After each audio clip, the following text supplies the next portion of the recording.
পঞ্চগড় সীমান্তে বিএসএফ এর গুলিতে বাংলাদেশি নিহত 1। লেবানন থেকে দেশে ফিরলেন আরও 105 বাংলাদেশি। ইউক্রেন জুড়ে রাশিয়ার অতর্কিত হামলা, নিহত 12। ডোনাল্ড ট্রাম্পের সমালোচনায় কিউবার সরকার, পাকিস্তানকে উড়িয়ে এশিয়া কাপের ফাইনালে বাংলাদেশ। গ্লোবাল সুপার লিগে লাহোরকে হারিয়ে ফাইনালে রংপুর।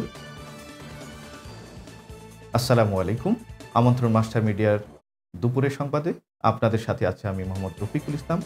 এতক্ষণ শুনছিলেন প্রধান সংবাদের শিরোনামগুলো, এবার জানাচ্ছি বিস্তারিত।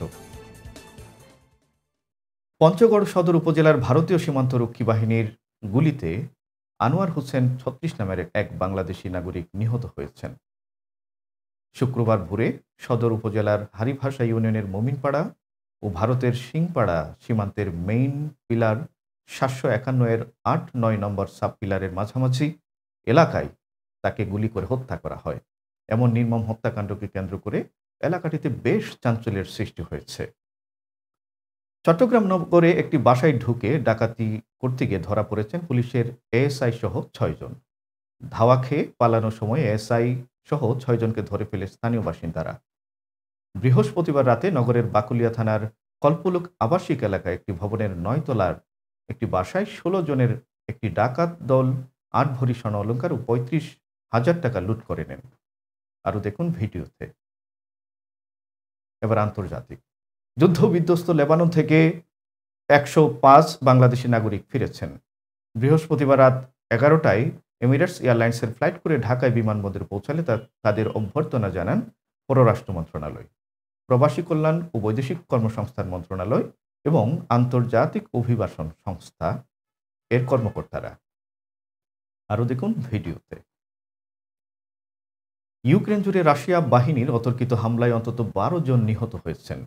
শুক্রবার কাতার ভিত্তিক সংবাদ মাধ্যম আল জাজিরার অনলাইন প্রতিবেদনে এই তথ্য জানানো হয়েছে। ইউক্রেনের স্থানীয় এক গভর্নর জানিয়েছেন, দক্ষিণ পূর্বাঞ্চলীয় জাপুরিঝিয়ায় রাশিয়ার হামলায় নিহত হয়েছেন 10 জন। গভর্নর ইভান পেদ্রোভ বলেছেন, শুক্রবার রুশ হামলায় একটি গ্যারেজ ও সার্ভিস স্টেশনে আগুন লাগে। তিনি জানিয়েছেন, হামলার 4 এবং 11 বছর বয়সী 2 শিশু আহত হয়েছে। এছাড়া শুক্রবার ইউক্রেনের কেন্দ্রীয় শহর রিহতেও হামলায় চালিয়েছে রাশিয়ান বাহিনী। এতে অন্তত 2 জন নিহত হয়েছেন।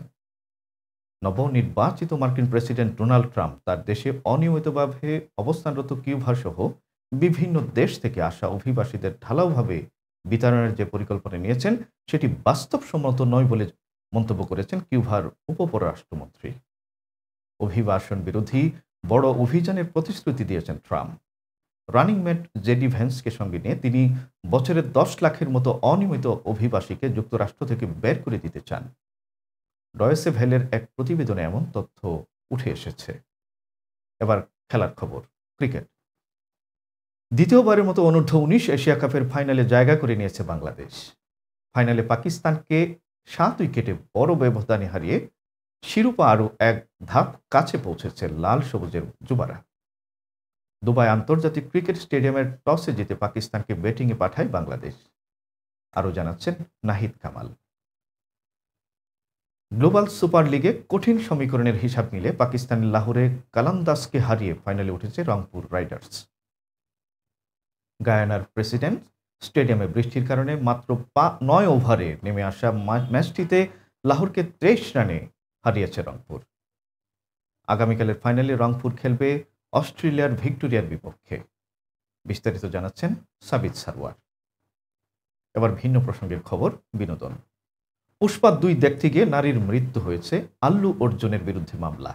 হায়দ্রাবাদে পুষ্পা 2 ছবির প্রিমিয়ার পদদলিত হয়ে এক নারীর মৃত্যুকে কেন্দ্র করে মামলার জালে ফাঁসলেন প্যান ইন্ডিয়া তারকা আল্লু অর্জুন।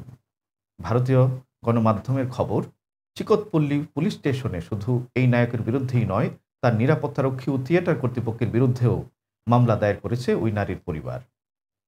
দর্শক, এই ছিল দুপুরের সংবাদ। এর আয়োজনে পরবর্তী সংবাদ দেখার আমন্ত্রণ জানিয়ে এখানকার মতো এখানেই শেষ করছি। ধন্যবাদ এতক্ষণ সাথে থাকার জন্য।